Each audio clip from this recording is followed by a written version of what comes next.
জাহিদ ভাই আজকে আমরা কি দেখবো মূলত? আজকে আমরা মূলত দেখব সোলার প্যানেল নিয়ে আলোচনা করব। সোলার প্যানেল আমি যে প্যানেলগুলো বিক্রি করি 12 ভোল্টের প্যানেল, অবশ্যই প্যানেল হচ্ছে 12 ভোল্ট এবং 24 ভোল্ট দুইটা কোয়ালিটির প্যানেল হয়। সেক্ষেত্রে আমি 12 ভোল্টের প্যানেল দিয়ে শুরু করতে চাচ্ছি।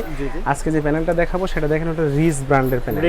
রিস সোলারের প্যানেলের হচ্ছে আপনার মনোগ্রাম সহ গ্লাসের ভিতরে রিস লেখা থাকে। হ্যাঁ, এটা মনো আছে, এটা মনো 30 ওয়াটের প্যানেল। 30 ওয়াটের প্যানেল। 30 ওয়াটের প্যানেলগুলো রেট একটু তুলনামূলকভাবে একটু বেশি থাকে। সেল জার্মানি এটা রেট দিচ্ছে মাত্র 30 টাকা করে ওয়াট। 30 টাকা করে ওয়াট শুধুমাত্র এই 30 ওয়াটের।